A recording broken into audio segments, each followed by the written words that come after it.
बिस्मिल्लाहिर्रहमानिर्रहीम। अस्सलाम वालेकुम। आप अंदाज़ा कर सकते हैं कि मोदी इलेक्शन जीता है और मोदी को दो जगह से आया है बड़ा तगड़ा पैगाम। एक आया है वेस्ट से और एक आया इजराइल से, और तीसरा एक ऐसा पैगाम आया है जो नामालूम जगह से आया है, जिसका आज आपको पता चलेगा। वो पैगाम आया है यमन के होशियों, हिजबुल्ला और ईरान। ये असल में मिलकर जो एक ट्राइका बना है उसकी जानिब से। अब ये तीनों पैगाम है, फैसला एक करना है। इसके बाद एक गलत फैसला तितर बितर सब कुछ होने वाला है। अब जरा सुनते जाइएगा पैगाम क्या आया है। हुआ ये है कि इसराइल जा रहा है लिबनान के साथ वॉर में।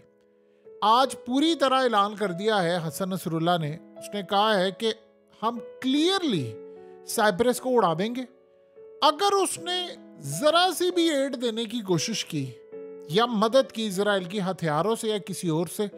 और यही पैगाम ईरान ने दिया है अमेरिका को कि अगर आपने इजराइल को हथियार दिए और एक गोली भी इस्तेमाल हुई लिबनान के खिलाफ, हिजबुल्लाह के खिलाफ, तो हमारी तरफ से ऐलान जंग होगा। ये मामला यहां तक नहीं रुका।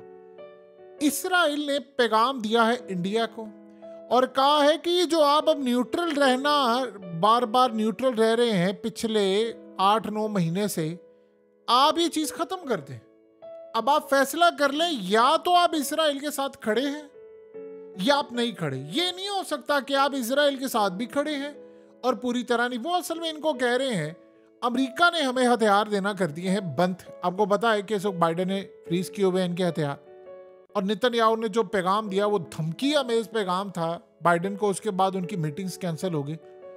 पैगाम अब गया है इजराइल का इंडिया को कि आप हमें डबल कैपेसिटी में हथियार दें, मेड इन इंडिया हथियार दें, अपना आकाश मिसाइल सिस्टम भी भेजें, अपने जेट्स भी भेजें, जो भी आपने बनाए हुए हैं, तेजाज हो, फलाना हो, और आप हमें लोकल मेड। देखिए, ये याद रखिए, यहाँ पर एक तो वो इसराइली हथियार हैं जो हैदराबाद फैक्ट्री में बन रहे हैं, वो नहीं, उसकी बात नहीं हो पा रही।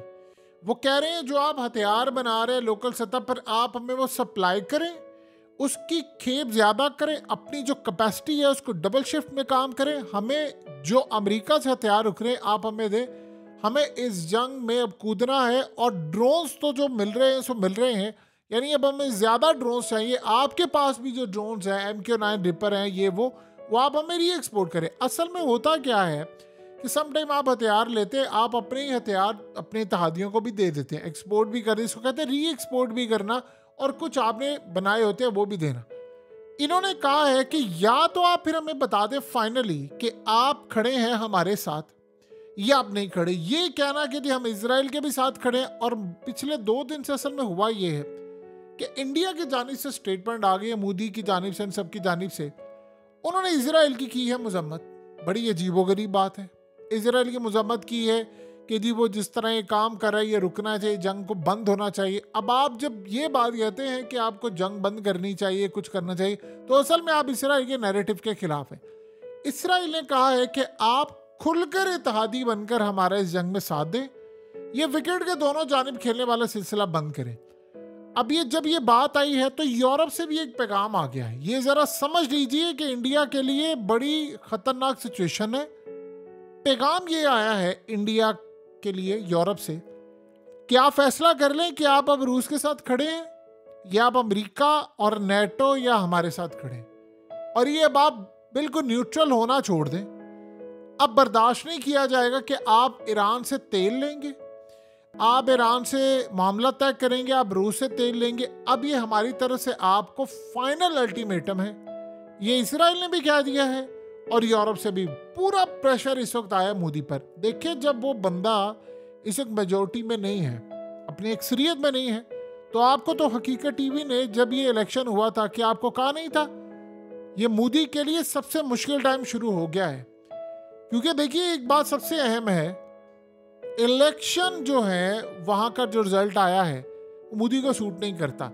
ये नीतीश कुमार और दूसरे जितने नायडू और ये सारे हैं, ये तो मसला ही कोई नहीं होता। ये इत्तेहादियों को आपने कब ओपोजिशन में बिठा देना होता है ये आप दूसरी पार्टी में ले जाते हैं, अदम एतमाद लाना, ये कोई बड़ी रॉकेट साइंस नहीं होती। जब अमेरिका का डंडा चलता है या जब दुनिया की स्टैब्लिशमेंट का होता है तो काम होता है। मोदी को वो अब तक बर्दाश्त करते आ रहे थे कि चाइना के खिलाफ उनके पास कोई ऑप्शन नहीं है, ये याद रखिएगा। लेकिन इस वक्त एक और भी बात मानने वाली है कि बीजेपी को पिछली दफा सीटें मिली थी बहुत ज्यादा, यानी आप अंदाजा कर लें कि उनको 303 सीटें मिली थी, 272 चाहिए थे, तो उनके पास वो क्लियर मेजॉरिटी थी, आप उनको हटा नहीं सकते थे। और इंडिया में तो फौज एस्टैब्लिशमेंट थोड़ी बात, तो सिविलियन है। अब सिनेरियो बदल गया है। अब हुआ ये है कि अब जा रहे हैं सारे फैसला कुन मरहलों में। देखिए पुतिन गया है और उसने जाकर नॉर्थ कोरिया के लीडर से मामला तय किया और उसको कहा है कि आपने अमेरिका पर मिसाइल दागने हैं, हम आपको लॉन्ग रेंज मिसाइल देंगे, आपने मारने हैं, क्योंकि अमेरिका F-16 और इसके अलावा लॉन्ग रेंज मिसाइल और डिफेंस सिस्टम उसने सारा यूक्रेन को दिया है कि आप इसराइल की एयर स्पेस में अटैक करें, मारे, टारगेट करें। तो पुतिन ने किम जोंग के साथ खड़े होकर क्लियरली बात की, उसने कहा ये सब कुछ हो रहा तो हम किम जोंग को दे रहे हैं ना लॉन्ग रेंज मिसाइल, वो क्यों दे रहे हैं कि मारो तुम भाई उधर, तो वो मार भी देगा। आपको पता है कि वो किसी को नहीं सुनता। और ये जो टूर हुआ है 24 साल हुआ है, लास्ट टाइम पुतिन ने जब टूर किया था तो वो नया समझ लीजिए कि रशिया के अंदर प्रेसिडेंट था। और उससे भी ज्यादा इंटरेस्टिंग बात है किम जोंग के बाप के साथ उसके बड़े अच्छे ताल्लुकात थे, तो वो लेगेसी इनकी चलती आ रही है। अब एक दौरा करना है किम जोंग ने रशिया का भी, ये याद रखिएगा। ये यहाँ जो सारी सूरत हाल चल रही है, उधर इसराइल का आ गया बड़ा प्रेशर। ये जा रहे लिबनान की जंग में, अमेरिका की जानिब से अभी सपोर्ट नहीं है, ईरान ने इनको दी है धमकी। ये तो हो गई 2 धमकी। भारत करेगा क्या आगे चलकर, ये बताते हैं। एक आई है बड़ी अजीबो गरीब, अनहोनी, छुपी हुई, नामालूम और ओपन भी, आप इसको कुछ भी नाम दे दें। वो पैगाम आया है हिजबुल्लाह की जानिब से, जिसकी बैक है ईरान और साथ है हुसी। पैगाम ये आया है कि अगर आपकी जानिब से हथियार जाएंगे इजराइल को, जो हमारे खिलाफ इस्तेमाल होंगे, जो इंडिया से जाएंगे, तो फिर हम आजाद हैं आप पर हमला करने के लिए। ये बड़ा एक क्लियर पैगाम है। देखिए एक बात समझिए, हुआ ये था कि जयशंकर ने कहा था ईरान को कि आप लोग ये जो होसी हैं इनको जाकर समझाए कि हम पर हमला ना करें। ये याद रखिएगा, ईरान के इंडिया के साथ वो ताल्लुकात है जो पाकिस्तान के साथ भी नहीं। ये चाबहार पोर्ट, ये सारा कुछ, ये वो सारा कुछ उसने अमेरिका के खिलाफ जाकर ये काम किया, तो ईरान इंडिया को पूरा सपोर्ट कर रहा है। प्रॉब्लम ये है, दुनिया की जो सिचुएशन चल रही है, यहाँ कोई किसी का बाप नहीं है, किसी का भाई नहीं है, ना कोई परमानेंट दोस्त है, ना कोई परमानेंट दुश्मन है, सिर्फ मफादात है। कौन कहाँ खड़ा, कहाँ जाएगा, किसी को कुछ नहीं पता। ये बात आप समझ लें। इंडिया को पैगाम गया है जो इनडायरेक्टली हिजबुल्लाह की जानिब से और होसियों की जानिब से, और ये बात बिल्कुल ठीक है। उन्होंने कहा है कि अगर आपने इसराइल को हथियार दिए जो हमारे खिलाफ इस्तेमाल हुए, तो फिर हम ये समझेंगे कि आप हमारे खिलाफ जंग है। जैसे उन्होंने साइप्रस को धमकी दे दी है कि आपने इसराइल को सपोर्ट की तो हम साइप्रस उड़ा देंगे। अब हुआ क्या है, देखिए हिजबुल्लाह ने जो आज वीडियो जारी की है, कि आपको लगता नहीं है कि जो वीडियो है जिसमें सारी दुनिया ने देखा है कि वो कैसे इसराइल के जेट्स, सबमरीन, उसकी पोर्ट, उनके वहां घर, सिविलियन, आयरन डोम, ऑयल फैसिलिटीज, डेविड स्लिंग्स, तमाम चीज, इवन के नेवी के हेडक्वार्टर, सबके ऊपर से ड्रोन उड़ा है, वीडियो बना रहा है, जासूसी कर रहा है, मॉनिटरिंग कर रहा है, सब कुछ करके उसने डाटा निकाल लिया है। और अगली दफा वो इस पर मिसाइल मारेंगे और ऐसा मारेंगे कि याद करेंगे। अब जाहिर सी बात है, इतनी हद तक जब किसी के पास टेक्नोलॉजी आ गई है तो क्या उसको ये नहीं पता कि इंडिया क्या कर रहा है। इंडिया ने ये बात देख ली है कि ये लोग तो अब कंट्रोल से हो गए हैं बाहर, तो अब हम क्या करें। अब ये सबसे बड़ा चैलेंज आ गया है मोदी के लिए। प्रॉब्लम ये है कि पहले सिनेरियो और था, अब सीन कुछ ये है कि ऑस्ट्रेलिया के अंदर से भी इनके खिलाफ मामला आया और इंडिया का जो बंदा जिसने पन्नू को मारना था वो भी बाइडेन ने गिरफ्तार करवा दिया है। ये सारे कर क्या रहे हैं, इसराइल के खिलाफ जो इकदाम हो रहे हैं उस पर वो चाह रहे हैं कि भारत साथ दे। यूरोप खड़ा हो गया है, कनाडा खड़ा है, भारत के खिलाफ अमेरिका भी खड़ा है और ऑस्ट्रेलिया भी खड़ा है।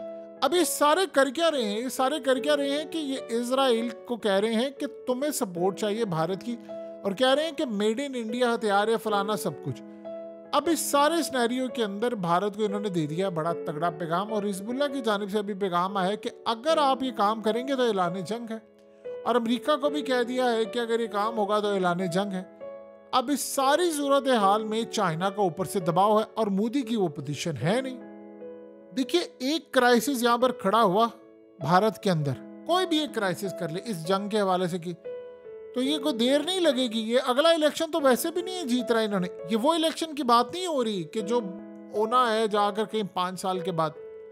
ये इलेक्शन वो है जो होना है लोकल सतह पर। देखिए, जो दो इत्तेहादी हैं इस वक्त जिनकी बेस के ऊपर ये हुकूमत खड़ी हुई है मोदी की, जब वो देखेंगे कि लोकल सतह, अभी वो वेट एंड सी की पॉलिसी है उनकी कि अगले जो स्टेट लेवल की, जिसे हम सूबाइत कहते हैं, हमारे यहाँ पर सूबा होता है, वहाँ स्टेट है, स्टेट लेवल के जो इंतखाबात हैं रियासतों में, वो मोदी बीजेपी और ये जीतने नहीं जा रहे। ये याद रखिएगा, स्टेट लेवल पर पहले भी ये लोग हारते रहे हैं। यानी मिसाल के तौर पर दिल्ली से अरविंद केजरीवाल को जिता देते हैं वो 3/4 अक्सरियत से, उससे भी ज्यादा।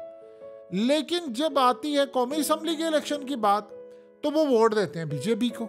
वहां से अरविंद केजरीवाल एक सीट नहीं जीतता। यानी आप अजीबो गरीब सूरत हाल देख लें, ये ऐसा होता है।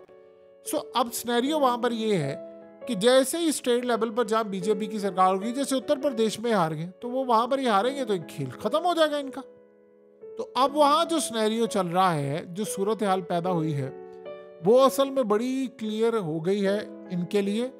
अब वहां ये मामला हुआ तो इसके बाद मोदी का बचना भी बड़ा मुश्किल है। और ये बात देखिए, अमेरिका चाहे आप जो मर्जी करें, ये तो सुपर पावर ना, पंजे तो उसने गाड़े हुए हैं, उसने पूरे अपने दुनिया में अपना निज़ाम और सिस्टम फैलाया। और अब इसराइल देखिए, भारत ने बहुत कैश करवाया है इसराइल को। इसराइल की आपको पता है ताकत का अंदाजा तो आप सब लगाते हैं कि दुनिया में अगर जो उसका दोस्त है उसको फिर किसी ने कुछ क्या कहना है। तो भारत ने ये जो डंके बजाए हैं, मोदी ने सब कुछ इसराइल के दम पर है। उसने इसराइल से ताल्लुकात बनाए, वो समझदार था बंदा। अब मामला ये है कि वही इसराइल इसको कह रहे हैं कि भाई अब आप डिसाइड कर लो कि अब यहाँ वहाँ। हिजबुल्लाह की धमकी आ गई, यूरोप की धमकी आ गई, इसराइल की धमकी आ गई, अमेरिका और सबका प्रेशर है, और चाइना सर पर खड़ा हुआ है। एक यहाँ पर आपको लगता होगा शायद कि मोदी इस वक्त वजीर आजम है, सबसे ज्यादा अगर कोई टफ सिचुएशन में दुनिया में तो मोदी है। एक गलती इधर की उधर तो मामला खत्म। अब वो आप जानते क्या कर रहे हैं, हैरान होंगे आप इस बात को जानकर।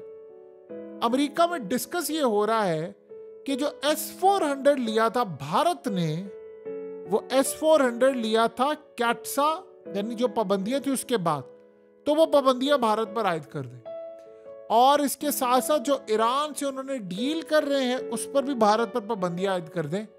अब अगर भारत को सबक सिखाना, और इसमें इजराइल का गो हेड है, तो इसीलिए उनका पैगाम आया है कि या तो आप हमारे साथ खड़े हैं, ये न्यूट्रल रहने की जो आप एक्टिंग कर रहे हैं ये नहीं हमें काबिल कबूल के। उधर भी तो मोदी ने इलेक्शन से पहले कहा, उसने कहा आप जानते हैं कि पहले आप इजराइल के साथ खड़े होते थे तो आप अरबों के साथ नहीं होते थे या मुसलमानों के। कहता मैं सबके साथ खड़ा हूं, कहता मेरे पुतिन के साथ ताल्लुकात है और मेरे बाइडेन के साथ भी है, कहता मेरे महमूद अब्बास के साथ भी हैं तो नेतन्याहू के साथ भी हैं। कैसा ऐसे नहीं होता था, ये पहले कभी नहीं होता था। पहले होता था कि आप इधर जा रहे हैं तो आपने ये भी करना है। कहता अब मैंने वो सिलसिला खत्म कर दिया, अब वो फंसा हुआ है। और अब ये फाइनल सिचुएशन है कि यहाँ पर धमकी आई है। अगर तो वो इसराइल के साथ खड़ा होता है तो आप ये समझ लें कि हौसियों ने और हिजबुल्लाह ने सारे के सारे हमले कर देने इंडिया के ऊपर। ना दिल्ली महफूज है, ना कोई और महफूज है, और आप अंदाजा नहीं कर सकते फिर वो इंडिया के शिप्स का जो हाल करेगा। यानी आपको क्या लगता है कि हौसी यहाँ पर चुप करके बैठे रहेंगे? इंडिया जो माल कहीं भी बेचेगा फिर वो जंग होगी। और इंडिया की तो आपको हालत पता है कि इस वक्त हौसियों ने जो हमले किए, तो अमेरिका ने और इसराइल को कई दफ़ा कहा कि आप ये बचाव करवाएं, तो उन्होंने कहा भाई हम न्यूट्रल, हम किसी के साथ नहीं। तो फिर वो जो जंग होगी वो तो फिर दुनिया देखेगी। तो अगला सिनेरियो इससे ज़्यादा खतरनाक है कि लेट से अगर ये चले जाते हैं इस जंग में तो वो तो फिर छोड़ेंगे नहीं। फिर तो आप समझ लीजिए कि इंडिया की तबाही का आगाज़ है और बटन दब जाएगा। फिर तो रूस भी खिलाफ होगा, रूस से ताल्लुकात भी, और चाइना तो फिर आ जाएगा इनके यानी मामला ख़राब करने के इस कैंप पे आ गए हैं। फिर जाहिर सी बात है जब एक डिमांड आप मानेंगे तो अमेरिका कल को कहेगा जी हम आ रहे हैं भारत में अड्डे लेने के लिए, फिर क्या आप करेंगे? सो इस सारे सिनेरियो में अगला मामला ये है कि यूरोप ये समझ रहा है कि रूस से आप तेल लेंगे, जैसे उन्होंने पाकिस्तान को डराया था, कि अब वो कह रहे हैं कि भारत अगर तेल लेगा तो हम उस पर भी पाबंदियां आयद करेंगे, और ये यहाँ पर भी वो लड़ाई करने जा रहे हैं। यानी ये दोनों सिचुएशन खतरनाक है। अब वो आते हैं कि सिचुएशन में कि अगर लेट से इन्होंने कर लिया और ना किया, अगर कर लिया तो वहां से लड़ाई है, ना किया तो पाबंदियां हैं। और अगर इस सारे सिनेरियो के अंदर इन्होंने इजराइल को इनकार कर दिया तो ये आप तैयार रहिएगा कि भारत पाबंदियों की जद में तो आएगा। फिर उसके बाद वो कैंपेन शुरू हो जाएगी कि -1 फार्मूला भारत में शुरू हो जाएगा कि भाई मोदी अब किसी काम का नहीं रहा। देखिए असल में हुआ ये था, ये जो अभी हालिया भारत में इलेक्शन हुआ है, ये बीजेपी की आइडियोलॉजी पर इलेक्शन नहीं लड़ा गया। बीजेपी का हमेशा से मानना यह है कि नजरिया हमारा जो होता है हम उसके ऊपर इलेक्शन लड़ते हैं और फेस के ऊपर नहीं, यानी बंदे के ऊपर नहीं। क्योंकि कल को पहले वाजपेयी आ जाए, मोदी आ जाए, कोई और आ जाए, हमारा नजरिया कायम रहेगा तो बंदा कोई भी आता रहे, इदारा चलना चाहिए। तो अब ये सिनेरियो जब होगा तो वो कहेंगे कि आगे ही, क्योंकि पूरा इलेक्शन लड़ा गया था मोदी के दम के ऊपर, तो वो सारी सीटें हार गए। 2014 का जो इलेक्शन था वो मोदी के ऊपर नहीं लड़ा गया था, बीजेपी के नजरिए पर था, तो वो उनको मेजोरिटी मिली।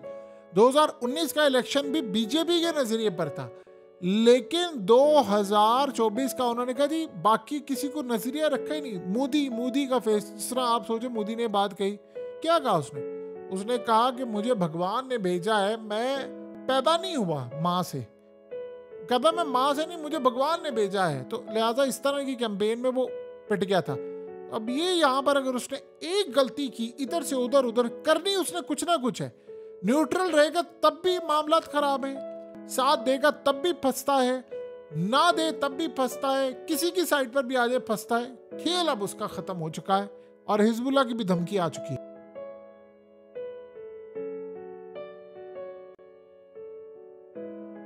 हकीकत टीवी को सब्सक्राइब करना मत भूलें, वीडियो को लाइक करें, शेयर करें और कमेंट सेक्शन में अपनी राय का इजहार जरूर करें।